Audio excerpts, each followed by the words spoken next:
Korupsi adalah penyakit kronis yang bisa merusak rasa demokrasi dan rasa kepercayaan rakyat terhadap negara. Salah satu kasus terbesar terjadi di Indonesia adalah korupsi proyek KTP elektronik atau kita bisa singkat dengan EKTP. Kasus ini menjadi pelajaran penting tentang bagaimana korupsi bisa menghancurkan sistem sekaligus memunculkan gerakan anti korupsi dan tuntutan akan clean governance. Proyek EKTP diluncurkan pada tahun 2011 dengan anggaran sekitar 5,9 triliun rupiah. Tujuannya mulia, menciptakan sistem administrasi kependudukan yang modern dan efisien. Namun, dalam pelaksanaannya terjadi penyimpangan besar.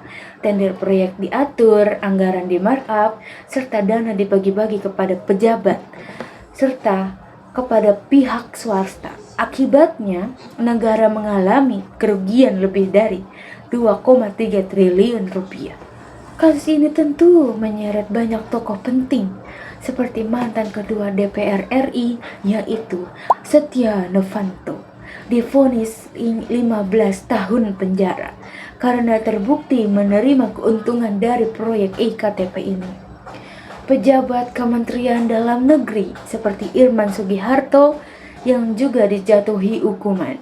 Selain itu, penguasaan di Numragong dan sejumlah perusahaan BUMN yang ikut terlibat.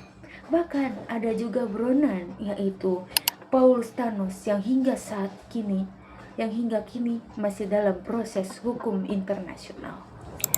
Pengungkapan kasus IKTP tidak lepas dari peran Komisi Pemberantasan Korupsi atau KPK.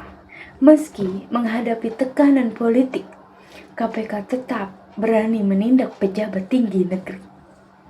Keberanian ini memicu dukungan besar dari masyarakat hingga muncullah gerakan Save KPK.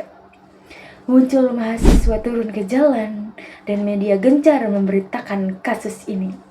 Semua itu menunjukkan bahwa gerakan anti korupsi bukan hanya tugas lembaga negara, tetapi juga tanggung jawab rakyat. Kasus IKTP tentu menjadi pelajaran berharga bahwa tata kelola pemerintahan harus dijalankan dengan prinsip clean governance atau pemerintahan yang bersih, menuntut transparansi dalam pengadaan proyek, akuntabilitas pejabat publik serta pengawasan yang ketat. Reformasi birokrasi dan digitalisasi pelayanan publik adalah langkah penting untuk mencegah korupsi serupa. Dengan clean governance, kepercayaan rakyat dapat dipulihkan dan demokrasi bisa berjalan dengan sehat. Kasus EKTP membuktikan bahwa korupsi dapat merusak sistem demokrasi dan mengorbankan kepentingan rakyat. Namun dari kasus ini, kita bisa memiliki kesadaran bahwa gerakan anti korupsi harus terus diperkuat dan clean governance harus ditegakkan. Demokrasi yang sehat hanya bisa terwujud jika korupsi diberantaskan dan pemerintahan dijalankan dengan integritas. Mari kita bersama-sama menjaga Indonesia agar bebas dari korupsi demi masa depan yang lebih baik.